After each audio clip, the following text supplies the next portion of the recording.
नमस्कार। जवाब तो देना होगा मैं आप सभी का स्वागत है। मैं हूं डॉक्टर अवधेश मिश्रा।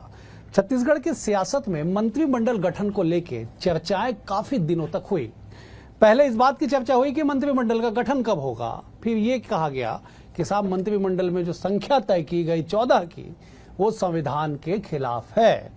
अब यही वजह है कि कांग्रेस आधिकारिक रूप से अपने संचार प्रमुख सुशीलानंद शुक्ला के जरिए एक याचिका हाईकोर्ट में लगवाती है, संभवतः जिसकी सुनवाई 8 सितंबर को होनी है।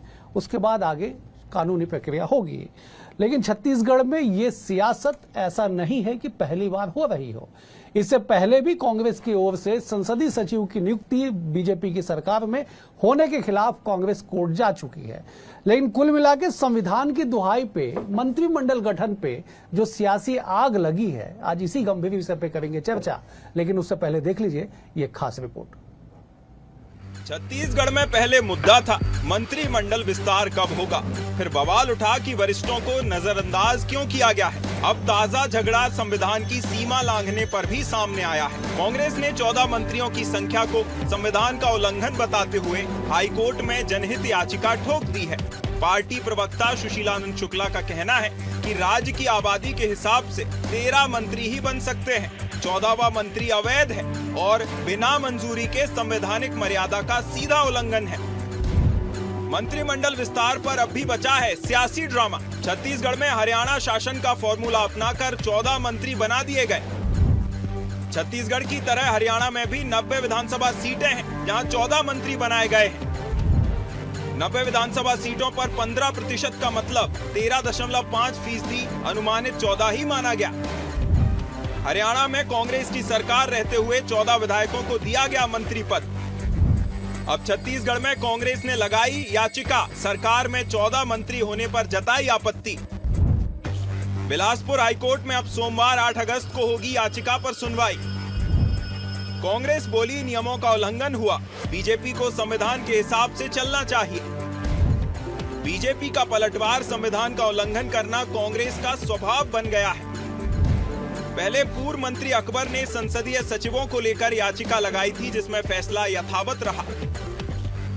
हालांकि इससे पहले भी पूर्व कांग्रेस नेता वासु चक्रवर्ती ने मामले में जनहित याचिका लगाई थी, लेकिन इससे लेकर कोर्ट ने कहा कि इस तरह का एक मामला साल 2020 से सुप्रीम कोर्ट में एनपी प्रजापति बनाम राज्य सरकार शीर्षक से लंबित है। ऐसे में जब तक वहां निर्णय नहीं होता, इस याचिका पर सुनवाई संभव नहीं है। कुल मिलाकर कांग्रेस ने याचिका लगाकर प्रदेश की सियासत को फिर गर्म कर दिया है। जहां एक और याचिका का समर्थन करते हुए पूर्व मुख्यमंत्री भूपेश बघेल ने भी अपना पक्ष रखा है। इस मामले में उप मुख्यमंत्री अरुण साव ने भी मामले में तीखा पलटवार किया है। संविधान के हिसाब से तो विधानमंडल का 15% ही मंत्रिमंडल हो सकता है। अब अरुण साव जी बोलते हैं 14 मंत्री संवैधानिक है, तो यह तय करने का काम कोर्ट है, कोर्ट करेगा। हम तो इस मामले को लेकर कोर्ट में गए हैं, माननीय उच्च न्यायालय में मामला है। माननीय उच्च न्यायालय इसमें फैसला देगा संवैधानिक है या संवैधानिक है। अब इसके लिए अरुण साव तो मैं नहीं समझता हूँ कि कोई अथॉरिटी है जो तय करेगी संवैधानिक है या नहीं। देखिए, भारत सरकार ने और एनडीए गवर्नमेंट ने ही ये व्यवस्था की 15% की। 15% मतलब 13.5 हुआ। तो यदि 5 से ऊपर होता तो 14 होता। 5.5 से नीचे 5 तक है तो वो 13 होगा। तो उस नियम का उल्लंघन इन्होंने किया था। आखिर ये मंत्री कैसे बने, इस मामले को लेकर गए हैं और बिल्कुल संविधान से चलना चाहिए। हम तो प्रस्ताव दिए थे भारत सरकार की, विधानसभा से सर्वसम्मत से पारित करके भेजे थे, 15% बढ़ा के 20% किया जाए छोटे राज्य। कांग्रेस पार्टी का ये हमेशा का स्वभाव है, संविधान का उल्लंघन खुद करते हैं, संविधान को तार तार करेंगे, संवैधानिक संस्था को बदनाम करेंगे, देश की सेना को बदनाम करेंगे। जब मंत्री नहीं बने थे तो बना नहीं रहे हैं, इस प्रकार की राजनीति करते हैं और इसीलिए कांग्रेस पार्टी हाशिए में चली गई है। छत्तीसगढ़ की सियासी रसोई में मंत्रिमंडल का मामला अभी ठीक से पका भी नहीं था कि कांग्रेस ने हाईकोर्ट में जनहित याचिका की चटनी परोस दी। 14 मंत्रियों की थाली देखकर किसी का पाचन तंत्र बिगड़ा तो किसी का सियासी ब्लड प्रेशर हाई हो गया। अब कोर्ट की रसोई में तो ये तय होगा कि परोसी गई दावत संविधान के मेन्यू के मुताबिक है या नहीं। फिलहाल छत्तीसगढ़ में सियासत का तड़का तेज और हर गली नुक्कड़ पर चर्चा गर्मा गर्म है। Bureau report BSTV Chhattisgarh. इस रिपोर्ट को देख के आप समझ गए होंगे कि आखिरकार पूरा मामला क्या है। चलिए इसे पे विस्तार से करेंगे चर्चा। पहले अपने मेहमानों से आपका परिचय करा देता हूं। बीजेपी की ओर से नलिनी ठोकरे जी है, वरिष्ठ नेता हैं, प्रवक्ता। नलिनी जी बहुत स्वागत आपका। कांग्रेस की ओर से डॉक्टर अजय साहू जी है, वरिष्ठ नेता हैं, प्रवक्ता है। डॉक्टर अजय साहू जी आपका बहुत स्वागत है। बतौर राजनीतिक विश्लेषक, सूबे के वरिष्ठ पत्रकार, राजनीति के हर पहलू को करीब से जानने समझने वाले अनिरुद्ध दुबे जी हमारे साथ है। अनिरुद्ध जी आपका भी बहुत बहुत स्वागत है। अनिरुद्ध जी, राज्य गठन के बाद तो नहीं, लेकिन नए नियम 91 संशोधन के बाद, संविधान के संशोधन के बाद, जब मंत्री की पदों की संख्या तय की गई कि 15% से अधिक नहीं होना चाहिए, उसके बाद छत्तीसगढ़ में पहली बार 14 मंत्रियों की नियुक्ति की गई। और यही वजह है कि कांग्रेस को एक मुद्दा मिला और वो कोर्ट तक पहुंच गई। कैसे इसे आप देखते हैं और क्या इसका असर होगा? अनिरुद्ध जी, देखिए, आपने राज्य गठन शब्द को यहाँ पे लाया, तो राज्य गठन से ही अपन बात कर लेते हैं। जोगी जी की गवर्नमेंट बनी राज्य बनने के बाद, तो उसमें 23 मंत्री थे और उसमें हर तीसरा विधायक मतलब मंत्री था वहां पर। फिर उसके बाद 2003 में सत्ता परिवर्तन हुआ, 2004 में मंत्रिमंडल का गठन हुआ। डॉक्टर रमन सिंह जी के उस शासनकाल में 18 मंत्री बने। और भूपेश जी की बात मैं सुन रहा था तो उन्होंने सही कहा कि एनडीए सरकार के समय में अटल वाजपेयी जी की सरकार, अटल बिहारी वाजपेयी जी की सरकार में ही नियम लाया गया। और नियम बदलने के पीछे मतलब ये बहुत बड़ा कारण ये था कि मतलब फिजूल खर्ची, सरकारी खजाने पर बोझ बढ़ता है। और ये इसको देखते हुए जो सीटों की जो है संख्या मतलब तय हुई, प्रतिशत तय हुआ, ये बहुत अच्छा कदम था। फिर अंततः जो है वहां पे 18 मंत्री बने थे, तो फिर वो 12 पे आए रमन सिंह जी के शासनकाल में, 12-13 का जो भी आंकड़ा रहा। और देखिए क्या है कि एक बात और गौर करने लायक बात है, मतलब ये राजनीति सतत चलते रहती है। संसदीय सचिव वाले मामले में जो कांग्रेस कोर्ट में गई थी, और जब 2018 में जब यही कांग्रेस सत्ता में आई तो उसने भी संसदीय सचिव बनाए।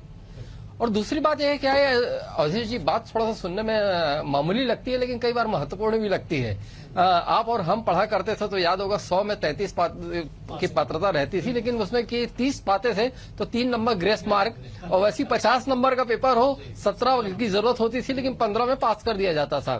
खैर, और एक आमतौर पर एक मतलब एक धारणा भी रही कि अगर कहीं 0.5 या 0.50 ये अगर कहीं आता है तो उसको 1 मान लिया जाता है। और दूसरी बात, हरियाणा का फार्मूला चल ही रहा है। अगर कहीं हरियाणा का फार्मूला और वहां पे किंतु परंतु और क्वेश्चन मार्क रहता तो अब तक के सुप्रीम कोर्ट का फैसला आ गया होता और चीजें बदल गई होती। यही कारण है कि वासु चक्रवर्ती जो है अपना कांग्रेस के वरिष्ठ नेता है, वो जब कोर्ट में गए तो सीधे सीधे कोर्ट जो है अपना जो है मत दे चुका था। इस तरीके का केस जो है पहले से वो लगा हुआ है। तो मुझे लगता है कि ये जो कोई बहुत ज्यादा जो है बहुत गंभीर विषय नहीं होगा। अजय जी, बेहद गंभीर विषय नहीं है। पहले भी कोर्ट का दरवाजा खटखटाया जा चुका है, वासु चक्रवर्ती PIL दायर किए हुए हैं। अब कांग्रेस ने आधिकारिक रूप से पिटीशन फाइल कर दिया, संभवतः 8 तारीख को पहली सुनवाई हो जाएगी। इससे पहले भी कांग्रेस संसदीय सचिव वाले मामले में कोर्ट गई। क्या संविधान की दुहाई के तहत ये सियासी मुद्दा होगा या वास्तविक में कुछ है इसके पीछे कारण? देखिए अवधेश जी, माननीय पूर्व प्रधानमंत्री स्वर्गीय अटल बिहारी वाजपेयी ने एक संविधान में संशोधन करके ये नियम लाया था कि 15% कुल जो संख्या होगी विधानसभा की, उसके 15% ही आप मंत्री बना सकते हैं। और उसका पालन करते हुए छत्तीसगढ़ में 13 मंत्री मुख्यमंत्री को मिला करके बनते रहे हैं। ये पहला मौका है कि जब 14 मंत्री बनाए गए हैं। अगर हम 90 को 15 से भाग देंगे तो 13.5 की संख्या आती है। तो जैसे जिस तरीके से अनुज जी कह रहे हैं कि 13.5 है तो उसको 14 मान लिया जाता है, तो ये 14 मान लेना संविधान का पालन तो नहीं हो जाएगा। संविधान में जो व्यवस्था दी है, जो अमेंडमेंट हुआ है, वो ये कहता है कि अगर 15% से अधिक होता है तो वो जो मंत्रिमंडल है वो संवैधानिक हो जाएगा। तो छत्तीसगढ़ में जो स्थिति बनी हुई है आज, वो निश्चित तौर पर एक संवैधानिक संकट की स्थिति है। और हम चूंकि विपक्ष में हैं, हमने पहले बात की, अगर आपने केंद्र सरकार से कोई अनुमति ली है तो हमारे प्रश्नों का आपको उत्तर देना था, बजाय इसके कि उप मुख्यमंत्री जी जो स्वयं बहुत ही बड़े वकील हैं, असिस्टेंट सॉलिसिटर जनरल रहे हैं, ऐसा नहीं है कि उनको कानून की जानकारी नहीं है, संविधान को उन्होंने पढ़ा नहीं है, ये सारी चीजें उनको पता है। लेकिन चूंकि वो आज राजनीतिक पद पर बैठे हैं, उप मुख्यमंत्री की कुर्सी पर बैठे हैं, तो वो अपनी पार्टी की बचाव करने के लिए वो संविधान की अनदेखी करने का काम कर रहे हैं। इसलिए हमारे पास कोई दूसरा रास्ता नहीं बचा, तब हमें जो है कोर्ट जाना पड़ा। अवधेश जी, लोग कहते हैं कि हरियाणा में इस तरीके की चीजें हो रही हैं, लेकिन अगर आप 14 मंत्री बनाएंगे तो वो उसको 90 से जब भाग देंगे तो 15.555 की संख्या आती है, जो कि संविधान के दिए हुए अधिकारों का कहीं ना कहीं उल्लंघन होता हुआ साफ साफ दिख रहा है। और मेरा तो ये कहना है, अगर कोई व्यक्ति गलत कार्य कर रहा है, अगर हरियाणा ने संविधान को की अनदेखी करके गलत काम किया है, तो क्या हम भी उसी के पद चिन्हों पर चलते हुए संविधान का उल्लंघन करेंगे? ये मेरा और कांग्रेस पार्टी का बड़ा सवाल है। ठीक है, नलिनी जी विद्वान नेता है, मैं उनसे जवाब ले लेता हूं। नलिनी जी, जरा जवाब दीजिएगा। अजय जी कह रहे साहब कि संविधान की अनदेखी कहीं भी की जाएगी तो कांग्रेस उसकी लड़ाई लड़ेगी। आंकड़े बता रहे हैं कि साहब 13.5 का मतलब 13.5 ही होगा, 14 कैसे हो जाएगा? जरा समझाइए ना कि क्यों इसे राजनीतिक चश्मे से देखा जाए और क्या इसके पीछे की पूरी कहानी है। नलिनी जी। अवधेश जी, मैं पूरी आपकी रिपोर्ट देख रहा था और आपका भी वक्तव्य सुन रहा था, साथ ही पत्रकार महोदय का भी वक्तव्य सुन रहा था। इस रिपोर्ट से, आप लोगों के वक्तव्य से स्पष्ट है कि 13.5 को राउंड ऑफ मान के 14 मान लिया गया है। कांग्रेस मित्र और कांग्रेस के भूपेश बघेल बहुत बड़ी बड़ी बात कर रहे हैं। वो कह रहे हैं कि हमने भी 14वें मंत्री बनाने के लिए केंद्र से परमिशन मांगा था, हमको नहीं मिली अभी, लेकिन आज की स्टेटमेंट में क्लियर है कि हमने विधानसभा से पारित किया, उसको 21% करने के लिए किया था। इसमें क्लियर है कि उन्होंने 14वें मंत्री के लिए परमिशन नहीं मांगी थी, उन्होंने 21% बढ़ाने के लिए मांग की थी। 2005 में भूपेंद्र सिंह हुड्डा जी की सरकार आई थी, रिपोर्ट में ही कहा गया कि अटल जी ने 15% वाला कैप लगाया था, लेकिन भूपेंद्र सिंह हुड्डा जी 2005 में आए थे, कांग्रेस की सरकार थी, उसमें 14 मंत्री थे। और अभी कांग्रेस पार्टी केंद्र से अनुमति मांगने की बात कर रही है, जबकि भूपेंद्र सिंह हुड्डा जी से पूछा जा सकता था कि भैया आपने किस नियम के तहत बनाया है, उस नियम को यहाँ पालन कर सकते थे वो। लेकिन कांग्रेस पार्टी जब सत्ता में थी तो भूपेश बघेल जी की 1-2 मंत्री को छोड़ के किसी से नहीं पड़ती थी, एक दूसरे को फूटी आंख ही भाते नहीं थे। वो 14 मंत्री अपने सिर में बैठा के टेंशन नहीं लेना चाहते थे, इसलिए गोल घुमा के उन्होंने कुर्सी आगे खसका ली। रही बात 2005 की, भूपेश बघेल जी हुड्डा जी से पूछ सकते थे, उनके कांग्रेस पार्टी के मुख्यमंत्री थे, क्यों नहीं उनसे पूछा? केवल राजनीति करना, गुमराह करना, इसीलिए कांग्रेस अविश्वसनीय हो चुकी है। कांग्रेस पार्टी जिन्होंने अभी याचिका दायर की है हाईकोर्ट में, ये हाईकोर्ट में याचिका इनकी टिकेगी नहीं और सिरे से खारिज की जाएगी। अभी यह मामला सुप्रीम कोर्ट में 15% कैप वाला है, जब तक सुप्रीम कोर्ट कोई फैसला नहीं सुना देता, हाईकोर्ट हमेशा जानकारी रहती है कि टाल देती है कि अभी सुप्रीम कोर्ट में यह मामला है। भूपेश बघेल जी केवल और केवल राजनीति कर रहे हैं, राजनीतिक मोहरों का उपयोग कर रहे हैं। उनका कपोल कल्पना से ये पूरा कूट रचना किया गया है लोगों को दिखाने के लिए कि देखिए पार्टी भाजपा संविधान का उल्लंघन कर रही है, जबकि ये स्पष्ट है कि राउंड ऑफ में 14वां मंत्री बन सकते हैं। और आप जल्द देखेंगे जब हाईकोर्ट सुनवाई करेगा तो ये स्पष्ट हो जाएगी। यही हम जब रमन सरकार में थे तब ये संसदीय सचिव को लेके मोहम्मद अकबर जी हाईकोर्ट गए थे कि ये असंवैधानिक है, इतने कैसे बना सकते हैं। और जब ये खुद सत्ता में आए तो ये इन्होंने खुद संसदीय सचिव बनाया। इनकी कथनी करने में अंतर है, कांग्रेस के खाने के दांत अलग हैं और दिखाने के दांत अलग है। इसी कारण कांग्रेस पार्टी आज पूरे देश में, प्रदेश में अविश्वसनीय हो गई है, विचार शून्य पार्टी हो चुकी है। इस कारण ये बिना मुद्दे को मुद्दा बनाना चाहते हैं, इस कारण जनता के बीच इनकी विश्वसनीयता खत्म होती जा रही है। अजय जी, एक गंभीर तर्क नलिनी जी लेके आए हैं कि साहब भूपेंद्र सिंह हुड्डा जो मार्च 2015 से माफ कीजिएगा 2005 से अक्टूबर 2014 दो बार वो मुख्यमंत्री रहे वो हरियाणा में, उन्होंने 14 मंत्री बनाए थे। आप लोगों ने नहीं पूछा, 2014 तक 19 अक्टूबर 2014 तक मुख्यमंत्री रहे, लंबी पारी उन्होंने खेला। वो जब संविधान संशोधन के बाद 14 मंत्री बनाए तो शायद हरियाणा में जब फिर से उस पैटर्न को अडॉप्ट किया गया तो हो सकता है उसी का रेफरेंस देके किया गया हो। अब छत्तीसगढ़ में अगर बनाया गया तो फिर एक ही पार्टी के विचारधारा में 2 राज्यों में अंतर कैसे किया जाएगा? देखिए अवधेश जी, मैंने अपने पहले वक्तव्य में ही कहा, अगर कोई व्यक्ति गलत कार्य करता है तो हमको भी क्या उसके पद चिन्हों पर चलना चाहिए। नल्ले जी जो बात कह रहे हैं, ये इनकी जो बातें हैं ये खुद ही कपोल कल्पित बातें कह रहे हैं। मेरा ये कहना है, अगर आपको केंद्र सरकार से कोई अनुमति मिली है तो उसके जो कागज हैं उसे आपको सार्वजनिक करने चाहिए। और जबकि बात अब ये सुप्रीम कोर्ट की दुहाई दे रहे हैं, कल जब सुप्रीम कोर्ट का फैसला आएगा और इनके मंत्रिमंडल को अगर असंवैधानिक कह दिया जाएगा तो उस स्थिति में जो निर्णय जो 14वां मंत्री है उसके द्वारा लिए गए निर्णय का क्या होगा, ये बड़ा संकट प्रदेश के अंदर शामिल होगा। ये जब जिस समय हुड्डा जी की बात ये कह रहे हैं तो क्या भारतीय जनता पार्टी का उस समय उदय हुआ था कि नहीं हुआ था? अगर कोई व्यक्ति गलत कार्य कर रहा था तो आपको उस समय कोर्ट जाना चाहिए था कि नहीं जाना चाहिए था? आप एक भी वक्तव्य बता दीजिए कि आपने उस समय विरोध किया था कि नहीं किया था। अगर कोई व्यक्ति गलत काम करता है तो उसके पीछे आप भी गलत काम करने लगेंगे।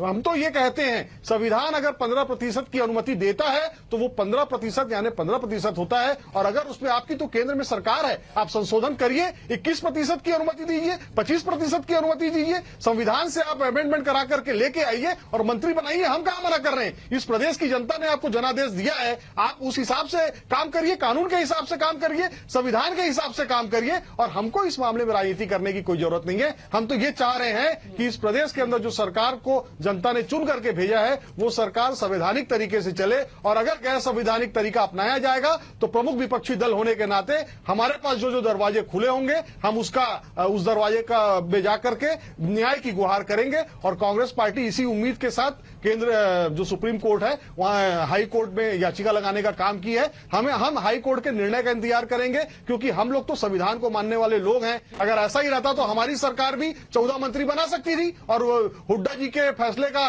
को कोर्ट कर सकती थी। लेकिन भूपेश बघेल जी की सरकार ने ऐसा काम नहीं किया। तो हम तो ये कहते हैं कि आपसे जो गलत कार्य हुआ है या तो उसे सुधार लीजिए, या फिर कोर्ट के फैसले का जब इंतजार कर रहे हैं तो ये छत्तीसगढ़ की जनता और छत्तीसगढ़ के लोग आपको माफ नहीं करेंगे। जिस तरीके से छत्तीसगढ़ को लिए गए फैसले जो हैं, अगर मंत्रिमंडल ही असंवैधानिक हो जाएगा तो उसके फैसले कैसे संवैधानिक होंगे, ये बड़ा सवाल है। नहीं, इस पे एक छोटा सा तर्क ये है कि जब 2004 में ये नियम लागू हुआ उस वक्त छत्तीसगढ़ में 18 मंत्री थे डॉक्टर रमन सिंह जी की सरकार में। 5 को मंत्रिमंडल से हटाया गया। मैं नाम पढ़ देता हूँ: पूनम चंद्राकर, महेश बघेल, सत्यानंद राठिया, राजेंद्र पाल सिंह भाटिया जो अभी दुनिया में नहीं है, दिवंगत हो गए, विक्रम उसेंडी। 5 लोगों को हटाया गया। इन लोगों ने भी उस समय निर्णय लिया होगा। संवैधानिक, ठीक है, संवैधानिक दायरा अपना है, उस पर विचार विमर्श किया जाएगा। लेकिन नलिनी जी, सियासी तौर पे अजय जी कह रहे हैं ना कि अगर एक बार किसी ने गलत लकीर खींची तो हम क्यों बार बार गलत लकीर खींचेंगे? हम कोई गलत लकीर नहीं खींच रहे हैं। हमारा दिल स्पष्ट है, साफ है। हमने जो नियम है उसकी विवेचना की। हमने बोला 14वें मंत्री बन सकते हैं तो बना दिए। और रही बात इनकी, भूपेश बघेल जी का 5-7 दिन में स्टेटमेंट बदल गया। पहले इन्होंने तो मिसगाइड करने के लिए कहा कि हमने केंद्र से अनुमति मांगा था 14वें मंत्री बनाने के लिए, उन्होंने नहीं दिया। आज आपके चैनल में मैंने उनका बयान सुन रहा हूं, उन्होंने बोला कि विधानसभा से हमने पास किया कि उसको 21% करें। दोनों बात अलग अलग है। कोई भी राजनीतिक व्यक्ति, संवैधानिक जो जानकार रहता है वो समझ जाता है। भूपेश बघेल पूरी कपोल कल्पना राजनीति कर रहे हैं। हमने जो 14वां मंत्री बनाया है वो संवैधानिक तौर पे सक्षम है और बनाया जा सकता है। भूपेश बघेल जी केंद्र की तरफ पाला गेंद की तरफ फेंके थे, लेकिन हुड्डा जी से उन्होंने प्रश्न पूछना नहीं चाहा। भूपेश बघेल जी की पार्टी में इतना सिर फुटबल था कि 14वें मंत्री बना के अपना हिस्सा और क्यों बांटा जाए। अभी जितना बदरबाद की शिकायतें मिल रही हैं, जितने अधिकारी जेल में जा रहे हैं, IAS अंदर जा रहे हैं, तो एक और मंत्री बना के क्यों हिस्सा बांट लिया जाता? इसलिए वो 14वें मंत्री को बनाने नहीं चाहते थे ताकि हिस्सा ज्यादा ना बटे। अनिरुद्ध जी के पास खाए पिए मजा करें, ये था उनका। अनिरुद्ध जी, संविधान की दुहाई तो है, लेकिन जरा बताइए ना, इन तमाम सियासी चीजों का कोर्ट जाना, संविधान के खिलाफ जाके नियुक्ति करने के मामले से जनता को क्या, बताइए जरा, समझाइए। देखिए अवधेश जी, राजनीति क्या है, राजनीति में समय को भुनाया जाता है और अवसर को हाथ से नहीं जाने दिया जाता। गलत भी नहीं है। हम लोगों ने अटल जी की सरकार के समय की बात की, हम थोड़ा और पीछे चलते हैं जी। विश्वनाथ प्रताप सिंह जी की सरकार थी, जनता दल में विभाजन हुआ। चंद्रशेखर जी जो है कांग्रेस सरकार, राजीव गांधी जी की सरकार के समर्थन से प्रधानमंत्री बने। जितने 60, 62, 64 जितने थे जो विभाजन में अलग हुए, चंद्रशेखर जी के साथ सारे के सारे मंत्री बन गए। वो सारे के सारे मंत्री बने। उसके बाद फिर एक समय ऐसा आया कि मतलब शक के आधार पर, संदेह के आधार पर कि राजीव गांधी जी के बंगले की जासूसी हो रही है। इस बात पे जो है कांग्रेस ने समर्थन ले लिया। चंद्रशेखर जी की सरकार बन गई, तब भी नाना प्रकार के प्रश्न खड़े हुए थे, तरह तरह के प्रश्न खड़े हुए थे। न वो समय मैं चंद्रशेखर जी के स्टेप को मैं गलत कह रहा हूं, न राजीव गांधी जी की स्टेप को गलत कह रहा हूं। उसका मैं पहले ही कहा कि राजनीति में समय को भुनाया जाता है और अवसर को हाथ से नहीं जाने दिया जाता।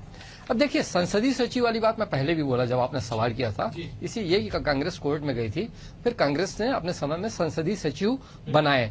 जरूरत रही होगी, आवश्यकता रही होगी कि कार्य जो है सुचारू रूप से संचालित हो सके, तो समय के हिसाब से वैसे निर्णय लिए जाते हैं। ठीक है अजय जी, फिर एक गंभीर तर्क के साथ नलिश जी आए हैं कि साहब हिस्सा बंटवारा का मसला था इसलिए आप लोगों ने नहीं बनाया। देखिए अवधेश जी, भारतीय जनता पार्टी के बहुत ही वरिष्ठ नेता हैं बृजमोहन अग्रवाल जी। उनका एक बयान है, उन्होंने कहा है कि जब कोई चीज नहीं बचे तो आप भ्रष्टाचार का आरोप राजनीति में लगा दो। बहुत आसान होता है किसी भी व्यक्ति के ऊपर भ्रष्टाचार का आरोप लगा देना।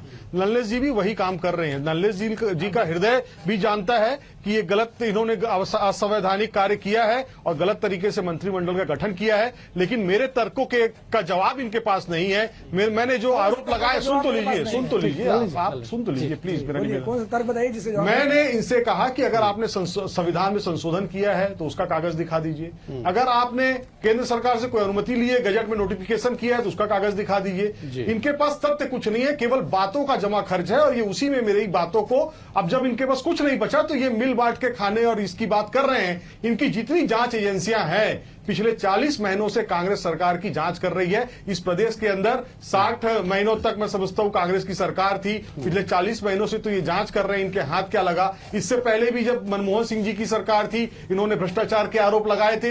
एक सारे के सारे आरोप जो है वो सिरे से खारिज हुए और सारे लोग पाक साफ होकर के बाहर निकलने का काम किए। तो भारतीय जनता पार्टी के नेता ये कहते हैं अगर विरोधी दल के किसी भी प्रश्न का जवाब ना हो तो बृजमोहन जी ने बहुत अच्छा तर्क दिया कि आप भ्रष्टाचार का आरोप लगा दो, वो अपने चेहरे को पोस्टर रह जाएगा और आप जो है आरोप लगा करके आगे निकल जाओ। नलिश जी जवाब दीजिए। अजय साहू जी, कांग्रेस पार्टी बेल पार्टी बन गई है। कौन कौन? अरे तड़ीपार आपका गृह मंत्री है, तड़ीपार अजय जी कहाँ चले? अजय जी कहाँ चले?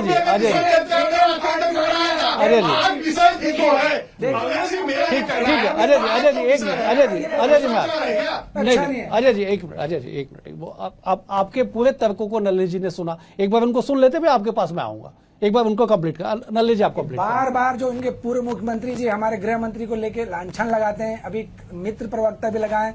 इसका अगर हम लोग कोर्ट गए, जो आरोप से बरी हो चुके हैं, उनका क्या असर होगा वो तो उनको संभाल लेंगे। भाई आप संभल कर रहिए, विश्वास हम लोग कर रहे हैं कि भेजा जाए। मैं 1 मिनट पूरा कर रहा हूँ ना सर, मैं कर रहा हूँ, कंप्लीट कर रहा हूँ। इनका तर्क ये था कि आरोप लगा दो। अरे भैया, कांग्रेस पार्टी में पूरा बेल ही बेल पे सब है, बेल ही बेल पे है। कोर्ट अपना समय ले रही है, विवेचना कर रही है, सुन रही है, तर्कों को सुन रही है, फैसला देगी। लेकिन जमानत पे है ना, ऊपर शीर्ष से लेकर नीचे तक जमानत पे है।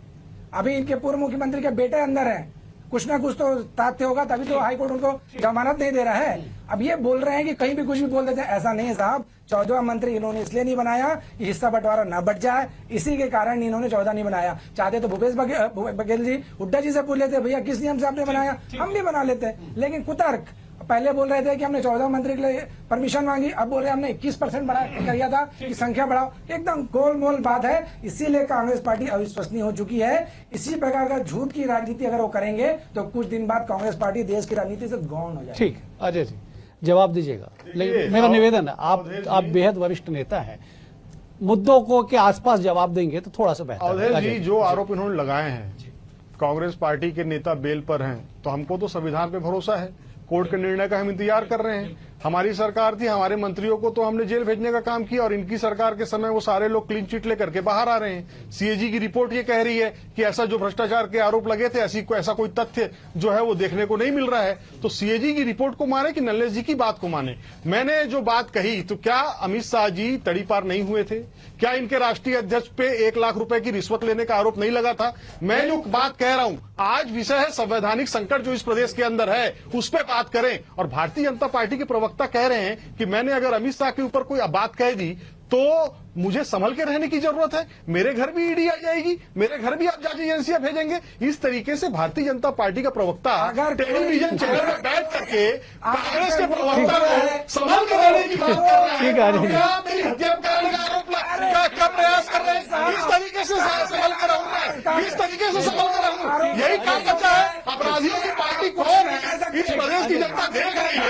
आपके पास ठीक है। मेरे सवालों का जवाब नहीं है। अजय जी नल्ले जी, नल्ले बिल्कुल सर, बिल्कुल सर, बिल्कुल बिल्कुल बिल्कुल अजय जी नल्ले जी, ठीक है, ठीक है, ठीक है, अजय जी, अजय जी, ठीक है, अजय जी, अजय जी नल्ले जी, ठीक है, ठीक है, ठीक है, अजय जी नल्ले जी, अजय जी नल्ले जी, सब समय का मैं जब एक बार अनिरुद्ध जी के पास जाता हूँ, आज अपन दूसरे विषय पे बैठे थे लेकिन दूसरा विषय निकल गया। खैर मैं लौटूंगा आप लोगों के पास समय रहा तो। अनिरुद्ध जी, मेरा वही सवाल है साहब, 14 मंत्री संविधान के तहत बने, 13 मंत्री संविधान के तहत बने।